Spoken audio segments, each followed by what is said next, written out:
नमस्कार, आप देख रहे हैं इंडिया टीवी जवाब दो। आप देख रहे हैं, आपके साथ मैं हूं पंकज भार्गव। काशी की ज्ञानवापी मस्जिद को लेकर कल दोपहर 3 बजे सुप्रीम कोर्ट में बड़ी सुनवाई होने वाली है। आज सुनवाई के दौरान जस्टिस डीवाई चंद्रचूड़ ने कहा कि निचली अदालत यानी वाराणसी कोर्ट जहां सुनवाई हो रही है वो इस मामले पर फिलहाल कोई भी एक्शन लेने से बचे। सुप्रीम कोर्ट ने लोअर कोर्ट में कल दोपहर 3 बजे तक मामले की सुनवाई टालने की बात कही है। दूसरी तरफ वाराणसी कोर्ट में आज ज्ञानवापी की डिटेल सर्वे रिपोर्ट पेश कर दी गई। बड़ी बात यह है कि पूर्व कमिश्नर अजय मिश्रा ने अपनी 2 पन्ने की रिपोर्ट कोर्ट में दाखिल की थी और 12 पन्नों की detail survey report Vishal Singh ने फोटोग्राफ और वीडियो फुटेज के साथ कोर्ट में पेश किए। यानी अब दो जो सर्वे रिपोर्ट्स हैं वो कोर्ट में पेश कर दी गई हैं। वाराणसी कोर्ट में आज और कल पेश की गई रिपोर्ट्स में क्या क्या लिखा गया है सब कुछ आपको बताते हैं। सबसे पहले आप आज की रिपोर्ट को देखिए।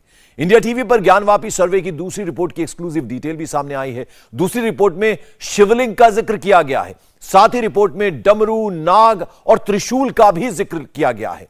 कुछ श्लोक भी लिखे हुए मिले हैं जिन पर पेंट किया गया है। मतलब तथ्यों के साथ छेड़छाड़ करने की भी कोशिश की गई है, क्योंकि बार बार जिन 1991 वाले एक्ट का इसका जिक्र किया जा रहा है उसमें भी एकदम साफ है कि आप वस्तु स्थिति में किसी तरह का कोई बदलाव नहीं कर सकते हैं। लेकिन दूसरी रिपोर्ट में जो दावा किया जा रहा है उसके बाद इसे लेकर भी सवाल उठ सकते हैं। ज्ञानवापी पर वाराणसी की लोअर कोर्ट में पूर्व कोर्ट कमिश्नर अजय मिश्रा और कोर्ट कमिश्नर विशाल सिंह दोनों की रिपोर्ट में क्या क्या सिमिलर है यह भी आप देख रहे हैं। पहली रिपोर्ट में यदि आप देखेंगे तो पुराने मंदिरों के मलबे की बात कही गई है और दूसरी में हिंदू प्रतीक चिन्ह मिलने का दावा किया जा रहा है। पहली रिपोर्ट में यह दावा किया गया है कि देवी देवताओं की कलाकृतियां मस्जिद कैंपस में आज भी मौजूद है, तो वहीं दूसरी रिपोर्ट में शिवलिंग मिला है, ऐसा सूत्रों के हवाले से जानकारी मिल रही है। वहीं अगर पहली रिपोर्ट की बात करें जो पूर्व कोर्ट कमिश्नर यानी अजय मिश्रा ने, जिसमें यह दावा किया है कि बड़े भवन के खंडित अंश वहां मौजूद है, जबकि विशाल सिंह जो अब स्पेशल कोर्ट कमिश्नर हैं उनकी रिपोर्ट में सनातन संस्कृति के निशान मिलने की बात कही जा रही है, तो वहीं पहली रिपोर्ट में शिलापट्ट और कमल की कलाकृति का दावा किया जा रहा है। तो वहीं जो दूसरी रिपोर्ट आज सबमिट की गई है उस रिपोर्ट में डमरू, नाग और त्रिशूल का जिक्र किया गया है। अजय मिश्रा की रिपोर्ट दावा कर रही है कि वहां शेषनाग और नागफन की कलाकृतियां मौजूद हैं, जबकि सूत्रों के हवाले से बड़ी खबर यह है कि दूसरी रिपोर्ट में विशाल सिंह ने मस्जिद के अंदर संस्कृत के श्लोक मिलने का दावा किया है जिस पर पेंट किया गया है। मतलब तथ्यों से छेड़छाड़ की कोशिश की गई है। ज्ञानवापी की दूसरी सर्वे रिपोर्ट की ऑफिशियल डिटेल आना अभी बाकी है। फोटोग्राफ्स और वीडियोग्राफी अभी कोर्ट के सामने है। तो क्या मस्जिद के अंदर मंदिर के अवशेष मिले हैं? विशाल सिंह को ज्ञानवापी कैंपस के अंदर क्या कुछ मिला है? किन बातों का उन्होंने अपनी रिपोर्ट में जिक्र किया है? हमारे सीनियर एडिटर पवन नारा ने हर सवाल पर उनका जवाब लिया। देखिए क्या कहा उन्होंने बातचीत में। स्पेशल एडवोकेट कमिश्नर हमारे साथ इस वक्त मौजूद हैं जिन्होंने अपनी रिपोर्ट सौंप दी है जिस पर सबकी निगाहें हैं। सर, कहा जा रहा है कि 3 बॉक्स में सौंपी गई है रिपोर्ट। कितनी बड़ी रिपोर्ट है और 3 बॉक्स का साइज क्या है? बक्सा सुनकर लोग सोच रहे हैं बहुत बड़ी रिपोर्ट। छोटे छोटे बॉक्स हैं, उसमें चिप वगैरह है, जो वीडियो रिकॉर्डिंग और ये सब हुई है, वो सील कवर है, उसको हम लोगों ने सबमिट कर दिया है। आम जनता ये समझना चाह रही कि कमीशन की जब कार्रवाई होती है तो किस तरह से कार्रवाई होती, क्या वहाँ पे कोई सबूत इकट्ठा किए जाते हैं या क्या होता है प्रोसेस, अगर आप बता पाए। जो चीज़ें वहाँ रहती हैं उसका नाप करके या जो जैसे रिट पिटीशन में हो उसको देख करके उसी हिसाब से हम लोग कमीशन की कार्रवाई करते हैं। दोनों पक्ष उसमें उपस्थित रहता है। सामने जो चीज़ ध्यान आकृष्ट वादी कराता है या प्रतिवादी कराता है उसको अपनी रिपोर्ट में लिखा जाता है। अगर किसी एक चीज़ पर ध्यान आकृष्ट कराया जाता है तो क्या वो नोट करने के बाद उस प्रतिवादी की उसकी प्रतिक्रिया भी रिकॉर्ड एकदम लिखी जाती है और मैंने हर जगह लिखी है। एकदम लिखी जाती है और मैंने लिखी है। जो चीज़ें वहाँ कही गई वो लिखी जाती है। एक सवाल ये कि क्या फोटोग्राफी और वीडियोग्राफी पहली बार हुई? इससे पहले जो सर्वे था उसमें फोटोग्राफी वीडियोग्राफी नहीं थी, तो पहले सर्वे और इस सर्वे में क्या बड़ा अंतर हम समझें कंडक्शन में? अब जो भी माननीय न्यायालय ने आदेश किया है उसका अनुपालन करते हुए हम लोगों ने कमीशन की कार्रवाई पूरी की है और बड़े ही शांतिप्रिय और अच्छे माहौल में कमीशन पूरा हुआ है और सभी पक्षों का इसमें सहयोग रहा है और प्रशासन का खास तौर पे सहयोग रहा है। डीएम साहब ने काफ़ी मदद की है इसमें। हर चीज़ जैसे वीडियो की जो ड्राफ्ट्समैन वगैरह हैं सूचना मंत्रालय द्वारा वीडियो फोटोग्राफर वगैरह एकदम उचित समय पे, बहुत कम टाइम था उसमें, उसके अंतर्गत तुरंत निर्देश दे के खुद लग के पूरी व्यवस्था उन्होंने की है। क्या फोटो और वीडियो भी आपने एनालाइज करके कुछ लिखा है? नहीं नहीं, हमने कुछ खोला नहीं है, वो वीडियो और फोटो पैक है, सील पैक है, वो इसी तरह फाइल हो गया है। माननीय न्यायालय उसको देखेगी, उस पर आदेश पारित करेगी। एक सवाल हिंदू पक्ष की तरफ से दावा किया गया अदालत में, उसके ऊपर एक आदेश भी आया कि भाई शिवलिंग को प्रिजर्व किया जाए, क्या इस तरह की शब्दावली आपकी रिपोर्ट में भी है? अब इस पे मेरी कोई टिप्पणी नहीं है, अब माननीय न्यायालय का आदेश सर्वोपरि है, वो देखा जाएगा। एक सवाल ये, अगर कोई कमीशन रिपोर्ट अदालत में सबमिट होती है तो क्या वो सबमिट होने तक गोपनीय होती है, उसके बाद वो जनता के बीच आ सकती है? नहीं, सबमिट होने तक गोपनीय है, उसके बाद वादी प्रतिवादी के वकील देखेंगे, जो उसमें पक्षकार हैं वो देखेंगे, तो उनकी बातों द्वारा या सुनी सुनाई बातों द्वारा वो आप लोगों तक आ जाएगी। अच्छा, यानी गुप्त नहीं होती वो, अगर वो एविडेंस के तौर पर पेश हाँ, वो पेश करने के बाद वो आप लोगों के सामने आ सकती है। तो पेश करने के बाद सामने आ सकती है, अदालत में वो पेश हो चुकी है। और ये सबसे बड़ी बात ये है कि यहाँ सभी फोटोग्राफ और वीडियोग्राफ को एक सील 3 बॉक्स में रखा गया है। एक सवाल रह गया, क्या तीनों दिन की अलग अलग तिथिवार रिपोर्ट है या एक कंपाइल्ड रिपोर्ट? अलग अलग तिथिवार, अलग अलग रिपोर्ट है, एक ही में कंपाइल्ड किया हुआ है, तिथिवार है। जैसे 14 की कार्रवाई की रिपोर्ट अलग है, 15 की अलग है, 16 की अलग है। तो तिथिवार रिपोर्ट फाइल की गई है और अदालत के सामने है। जैसे ही वो वादी और प्रतिवादी को मिलेगी तो जनता के बीच आने पर फिलहाल कोई रोक नहीं है। इंतजार है कि वादी और प्रतिवादी को कॉपी कब मिले। और इंडिया टीवी के पास पहली रिपोर्ट की एक्सक्लूसिव कॉपी है। 2 पेज की इस रिपोर्ट के मुताबिक सर्वे टीम ने मलबे में देवी देवताओं की कलाकृतियां देखी हैं, साथ ही कमल के निशान वाले शिलापट्ट देखे गए हैं। इसके साथ साथ शिलापट्ट पर शेष नाग की कलाकृति पाई गई है। इंडिया टीवी के साथ बातचीत में अजय मिश्रा ने एकदम साफ साफ कहा कि मस्जिद की पश्चिमी दीवार पर जो निशान हैं, जो सबूत वहां मौजूद हैं, वो मंदिर की खुलकर गवाही दे रहे हैं। संदेह की कहीं कोई बात ही नहीं है।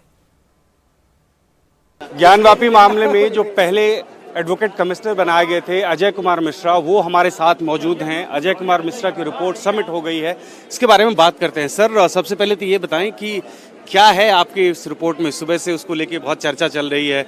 आपने ये कहा कि नाग दिख रहा है, ऐसा लग रहा है कि मंदिर का कुछ अवशेष है, क्या सब था? 2 दिन में जो कुछ भी हुआ वो आपके जरिए ही हुआ, और कोई कोर्ट कमिश्नर वहाँ पे थे नहीं। बाहर से जो भी वीडियोग्राफी या सबूत इकट्ठा हुआ वो आपके जरिए हुआ, इसलिए पूछ रहे हैं। नहीं तो उसमें ये जानिए कि मैंने जो किया, तो मैंने शुरुआत जो है जहाँ से जैसे नींव पड़ती है, तो मैंने बाहरी हिस्सा जो नींव था वहाँ से शुरू किया, और लास्ट में जो है दक्षिण तरफ वैसे ही जाते समय मैंने पूरा एक तरफ से वीडियोग्राफी कराई, और जो मुझे वहाँ मिला मैंने उसको जो है ऑन रिकॉर्ड जो है दिया हुआ है, और मुख्य चीज़ें मैंने उसमें दे दिया है। बाकी चीज़ें वीडियोग्राफी आदि मंगा के देख सकता है, न्यायालय देख सकती है उसको। पश्चिमी दीवार के बारे में आपने बात की कि जहाँ से वो मंदिर नुमा वो प्रतीत हो रहा है, और वही उसके अवशेष बाकी नजर आ रहे हैं, तो उसके बारे में थोड़ा सा बताइए। देखिए, मैंने अवशेष शब्द का उपयोग किया हुआ है। मैंने ये नहीं कहा कि वो पश्चिमी दीवार का ही अवशेष है। मैंने ये कहा कि जो स्ट्रक्चर मिल रहा है बाहर, अगर उस अवशेष को पश्चिमी दीवार से मिलान किया जाए तो वो मैच खाएंगे। जो है एक जैसे ही हैं, जो कलाकृतियां आपको उस दीवार पे, पश्चिमी दीवार पे मिलेंगी, वही, और जो अवशेष बाहर पड़े हुए हैं उस पे भी वही कलाकृति आपको मिलेगी। आपने अपनी रिपोर्ट में ये भी जिक्र किया है कि श्रृंगार गौरी की जहाँ पूजा करते हैं वो ऐसा लगता है कि क्या आकृति है, क्या साइज है, ये सब कुछ भी बताया, क्या कलर, उसके बारे में थोड़ा सा बताइए। देखिए, मैंने साइज नहीं दिया हुआ है, मुझे पूरा याद है कि मैंने साइज नहीं दिया। हाँ, ये कहा कि उस पर सिंदूरी कलर लगा हुआ है, और उसके पर मैंने एकदम स्पष्ट प्रश्न भी किया था कि वादी के और वादनियों थी वहाँ पे उपस्थित थी, और उनके अधिवक्ता भी थे। मैंने उनसे एकदम स्पष्ट क्वेश्चन पूछा, उसकी वीडियोग्राफी भी कराई है, कि उनसे ये पूछा मैंने कि क्या ये जो दिखाई दे रहा है आपका, यही श्रृंगार गौरी है? उन्होंने स्पष्ट कहा है कि नहीं, ये उनका चौखट है। हम लोगों की मेन श्रृंगार गौरी जी जो है विवादित स्थल जो बैरिकेडिंग है उसके अंदर हैं, और हमको अंदर नहीं जाने दिया जाता है, इसलिए हम प्रतीक रूप में बाहर ही इसका पूजा करते हैं। सर, आप लोग बैरिकेडिंग के अंदर नहीं जा पाए थे पहले 2 दिन, तो दूर से क्या दीवार में कोई निशान ऐसा भी कैप्चर किया है आपने, जैसे कि जो हिंदू मंदिर और उससे जुड़ा हुआ कोई निशान हो? देखिए, पश्चिमी दीवार पे अगर आपको भी जाने दिया जाए तो आप देखेंगे कि एकदम स्पष्ट जो स्ट्रक्चर खड़ा है इस समय भी, वो बाहर से स्पष्ट दिखाई देता है कि वो ऐसा मस्जिद कभी हो ही नहीं सकता, वो केवल मंदिर का स्ट्रक्चर ही है। उसमें क्या है उस स्ट्रक्चर में, थोड़ा सा बता दें। उसमें जो है कुछ जगह आप देखेंगे पश्चिमी दीवार पे जो स्वास्तिक के निशान, अगर बहुत ध्यान से लेंस लगा के आप देखें कैमरे का, तो उस पर एक संस्कृत के जो है आपके जो है जैसे पुराने अब प्रतिलिपि में यश टाइप का लिखा था, उसको हम साथ श्री लिपि जो भी हो उसको अब हमारा मुझे लगता है कि श्री का लिखा होगा वो, और स्वास्तिक के निशान है। इसके बाद उस पर देखेंगे स्ट्रक्चर में जो घंटियां हैं, लौ दीपक जलता हुआ लौ का जो है निशान है, कमल के फूल हैं, और कलाबंद में देखते हैं हम लोग जो जैसे एक पूरा श्रृंगार किया जाता है, तो उसी तरह उसका जो मंदिर का स्ट्रक्चर बीच नींव का अलग है, बीच का अलग है, ऊपर कलाकृति अलग है। मतलब ये मंदिर का ही स्ट्रक्चर हो सकता है, मस्जिद का नहीं हो सकता है। ये हमारी अपनी राय है। ठीक है। सर आपके और जो बाकी बाद में जो अपॉइंट हुए विशाल सिंह और बाकी एक और, उनको लेके बड़ी चर्चा थी, आप कितने आहत हुए? एक महत्वपूर्ण केस से एक तरह से हटा दिया गया आप। आहत का मैं बयान नहीं कर सकता हूं, आहत का बयान आप लोग खुद कर सकते हैं कि मैं कल किसी से बात नहीं किया हूं, मैं बात करने की स्थिति में नहीं था, मेरी बोली तक नहीं निकल रही थी। मैं अपने आहत आज भी नहीं बयान कर सकता कि मैं अभी आज भी नहीं भूल पाया वो दृश्य।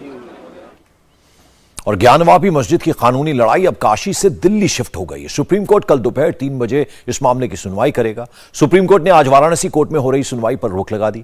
इस बीच हिंदू पक्ष के वकील हरिशंकर जैन ने बड़ी मांग की है। हरिशंकर जैन ने कहा कि जो शिवलिंग मिला है उसकी एएसआई से जांच करवाई जाए।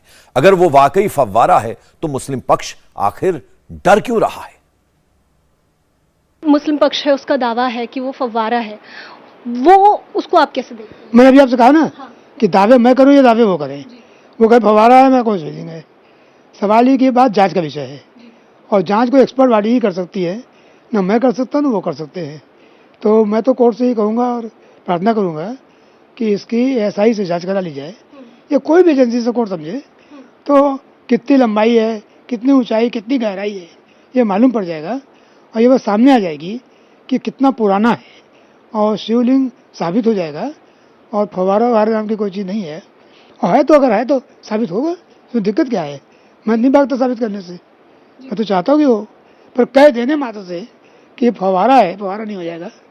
उसमें मैं तो देखा हूँ वहाँ फवारे कोई गुण नहीं है, पूरा का पूरा ओरिजिनल शिवलिंग उसमें रखा हुआ है, और यही नहीं है उसकी, जहाँ तक देखने में लगता है, मैं पक्का तो नहीं कर सकता, पर देखने लगता है काफ़ी नीचे तक गया है अभी वो, जो आगे खुदाई होगी तो मालूम पड़ेगा। अगर अनुमान लगाया जाए, क्योंकि आपने देखा है, तो कितना और ज्यादा गहराई में हो सकता है?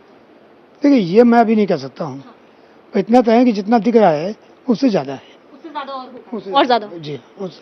सर और कुछ, क्योंकि आप वहाँ गए परिसर में, और कुछ आपको ऐसा लगा हो? देखिए पूरी बिल्डिंग में आप हर जगह देख लीजिए हिंदू देवी देवताओं के निशान है, डमरू है, स्वास्तिक है, श्री बना हुआ है, सारी चीज़ें वहाँ पर मौजूद हैं, और संस्कृत में श्लोक हैं, संस्कृत में श्लोक मस्जिदों में होंगे, टूटी मूर्तियाँ मिली हैं, शिलालेख मिले हैं, और प्रचुर मात्रा में वहाँ सामग्री है। और जो सबसे ज़्यादा एक चौंकाने वाली बात है, चौंकाने वाली बात जो ये है तो आई अपनी जगह शिवलिंग वाली बात, एक और चौंकाने वाली बात है जो कि पब्लिक डोमेन में भी नहीं आई है। जो हिंदू मंदिर का शिखर था, तीनों शिखर आज भी वैसे मौजूद हैं, और उन शिखर के ऊपर बड़ा बड़ा शिखर रख दिया गया है, यानी कि जो गुंबद है ऊपर, गुंबद, जो मुस्लिम का गुंबद है उसके अंदर हिंदू वाला गुंबद है, और बड़ा गुंबद रख दिया गया उसके ऊपर। ये मैं आँख से देख के आया हूँ। ये जो आप कह रहे हैं, तो सर क्या कोई जो रिपोर्ट सबमिट की गई है उसमें भी कोई एविडेंस लगाया गया? हाँ, इसकी वीडियोग्राफी हुई है, ऊपर चढ़कर तीनों गुंबद की वीडियोग्राफी हुई है। और इसमें सबसे बड़ी बात बताऊं, जैसे मान लीजिए ऊपर कोई फर्ज कीजिए कि 10 मीटर का डायमीटर का कुछ लगा हुआ है, तो नीचे भी 10 नहीं दिखेगा, 8 दिखेगा, तो वहाँ तो मान लो कुल 4 दिख रहा है। 4 इसलिए दिख रहा है जो पुरानी जो मंदिर की शिखर है वही मौजूद है, वो दिख रहा है, और फोटो ली गई है। फोटोग्राफ में जो शिखर के अंदर गए हैं तो वहाँ चित्र बना हुआ है, चित्र से फोटो ली गई है, उस शिखर की फोटो आई है।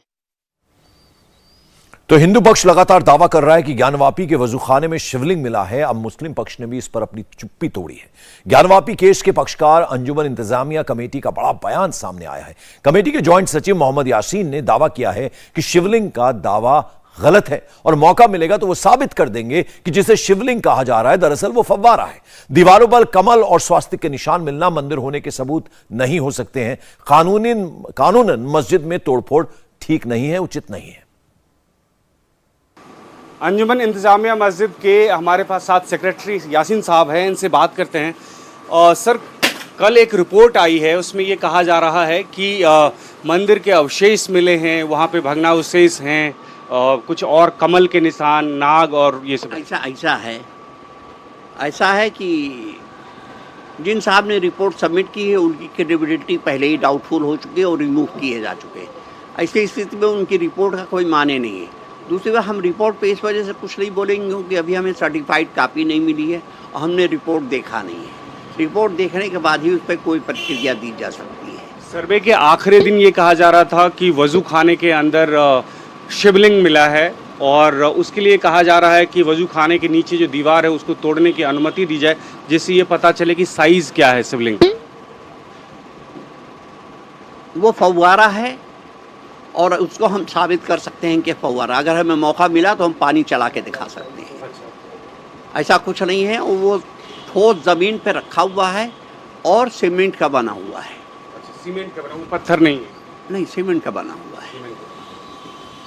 और ये भी कहा जा रहा है हिंदू पक्ष के द्वारा कि 3 दिन जो सर्वे हुआ है उसमें न सिर्फ शिवलिंग बल्कि जहां नमाज अता की जाती है उस दीवार पे बहुत सारे निशान और चिन्ह हैं और संस्कृत के श्लोक हैं।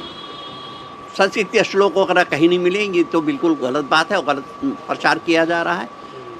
क्योंकि मस्जिद जब तामीर हुई थी जो भी मटेरियल उसमें इस्तेमाल हुआ वो यहीं का था, आर्किटेक्ट भी यहीं के थे, तो उस ज़माने में जो अवेलेबल मटेरियल था वो इस्तेमाल किया गया।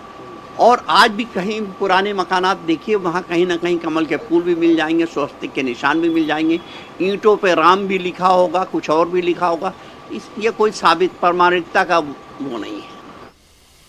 तो वाराणसी में ज्ञानवापी केस में सुनवाई एक दिन के लिए टल गई है, लेकिन मथुरा के श्री कृष्ण जन्मभूमि ईदगाह केस में हिंदू पक्ष को बड़ी कामयाबी मिली है। मथुरा की निचली अदालत ने श्री कृष्ण जन्मभूमि परिसर से ईदगाह हटाने वाली याचिका मंजूर कर ली है। अब इस पर सिविल कोर्ट में सुनवाई होगी। निचली अदालत ने हिंदू पक्ष की याचिका खारिज कर दी थी, लेकिन सिविल कोर्ट में रिवीजन पिटीशन मंजूर कर ली गई है, जिसके बाद अब पूरे मामले में नए सिरे से सुनवाई होगी। हिंदू पक्ष ने अपनी याचिका में श्री कृष्ण जन्मभूमि परिसर की 2.37 एकड़ जमीन पर बने शाही ईदगाह को हटाने की मांग की है। हालांकि हिंदू पक्ष के वकील गोपाल खंडेलवाल ने कहा, हमने याचिका में मांग की थी कि ठाकुर जी की पूरी जमीन ठाकुर जी को लौटा दी जाए। गोपाल खंडेलवाल हमारे साथ हैं। सर, आज फैसला क्या आया है? आज जो हमारे पक्ष में फैसला आया है, माननीय जनरल न्यायाधीश महोदय ने माना कि हमने दावादार किया गया है, उसको दावा करने का अधिकार था। ठाकुर जी की प्रॉपर्टी को हमने कंप्रोमाइज को चैलेंज किया, उसको भी राइट है और कोर्ट ने माना कि हमको दावा करने का अधिकार है। लोअर कोर्ट के जजमेंट को निरस्त किया गया। हमारा सूट लोअर कोर्ट में प्रोसीड होगा और आगे फर्दर हम तय करेंगे कि इसमें क्या स्टेप लिए जाए। आगे का स्टेप क्या होगा आपका? आगे के स्टेप देखिए, ये सब बैठ के तय करेंगे आगे क्या स्टेप, क्योंकि हमारा सूट लीडिंग सूट है, हमारा सूट सब पर प्रोसीड करेगा तो हम लोग तय करेंगे, क्योंकि हमारे सूट की कोई भी प्रोसीडिंग इफेक्ट करेगी सारे मुकदमा को। निचली अदालत ने जो आप लोग की याचिका खारिज कर दी थी उसको आज अलाउ कर दिया गया।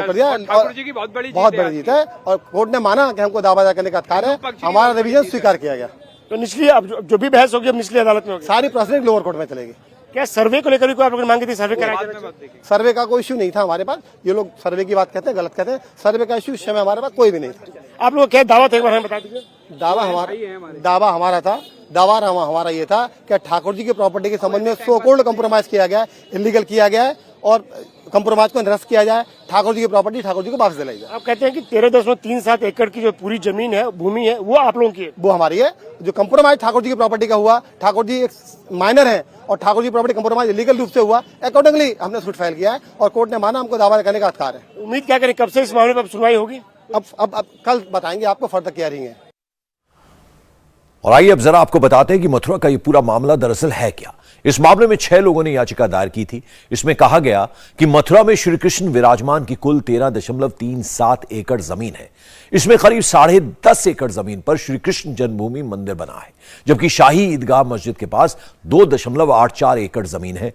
याचिका में मांग की गई कि इस 2.84 एकड़ जमीन को मुक्त कराकर श्री कृष्ण जन्मभूमि को सौंप दिया जाए। 25 सितंबर 2021 की याचिका में क्या दावा किया गया था, जरा यह भी आप आपको बता दें। मंदिर गिराकर मस्जिद बनाई गई थी। औरंगजेब ने दिया था मंदिर गिराकर मस्जिद बनाने का फरमान, और मस्जिद के नीचे राजा कंस का कारागार मौजूद है, और इतिहास के दस्तावेजों में ये जो तमाम प्रमाण हैं ये मौजूद हैं। और ज्ञानवापी के बाद अब मथुरा में मस्जिद और मंदिर की कानूनी लड़ाई शुरू हो गई है। मथुरा की जिला अदालत ने सूट चलाने की इजाजत दे दी है। कृष्ण जन्मभूमि से सटी ईदगाह मस्जिद को हटाने की याचिका पर अदालती कार्रवाई का रास्ता साफ हो गया है। अब देखना ऐसे में यह है कि आगे चलकर यह कानूनी लड़ाई क्या रूप इख्तियार करती है। मथुरा शाही ईदगाह मस्जिद विवाद को लेकर ईदगाह के सचिव और वकील तनवीर अहमद ने कहा कि हमारे पास मस्जिद होने के पर्याप्त सबूत हैं। मथुरा की शाही ईदगाह इंतजामिया कमेटी के सचिव और वकील तनवीर अहमद हमारे साथ हैं। सर, आज जो जिला जज ने फैसला दिया है श्री कृष्ण जन्मभूमि विवाद वाले मामले में, तो इसको हिंदू पक्ष अपनी जीत बता रहा है, आप लोगों के लिए एक सेटबैक बता रहा है। देखिए, अदालत में सबको अपनी बात रखने का अधिकार है, और जो उनका लोअर कोर्ट में मुकदमा खारिज हुआ था उसके खिलाफ उन्होंने अपील की, फिर वो रिवीजन में कन्वर्ट हो गई। आज उस पर यह फैसला आया कि हाँ भाई ये मुकदमा चलने योग्य है और लोअर कोर्ट में भेजा जाएगा। तो इसमें कोई ना तो एविडेंस तय की गई, ना कोई मालकाना हक तय किया गया, और ना कोई उनको ऐसा राइट दिया गया जिससे उनको कोई ये कहना चाहिए कि साहब उनकी जीत हो गई। अभी तो जो मुकदमा मृत अवस्था में था, आज 2 साल बाद वो जीवित अवस्था में आ रहा है, अस्तित्व में आ रहा है, उस पर OS पड़ेगा, ओरिजिनल सूट का नंबर पड़ेगा। अभी तक तो उस पर नंबर ही नहीं था, अभी तक वो मिसलीनियस के रूप में दर्ज था। तो जब वो लोअर कोर्ट में आएगा, जहाँ इतने मुकदमे लोअर कोर्ट में है, उसके रूप में एक गिनती और बढ़ जाएगी। वो कह रहे हैं कि ये आधी जीत है उनकी। देखिए, वो क्या कहते हैं उस पर तो मैं कुछ कहना नहीं चाहता, लेकिन इसमें हार और जीत का कुछ है ही नहीं। अगर वो पूरी जीत कहते तो उसमें मेरा क्या अधिकार है। यहाँ कोई ये है कि लोअर कोर्ट वाला मुकदमा चले, लोअर कोर्ट में फिर अपनी बात वो कहें, उसका हम अपोजिशन करें, हम अपनी एविडेंस दें।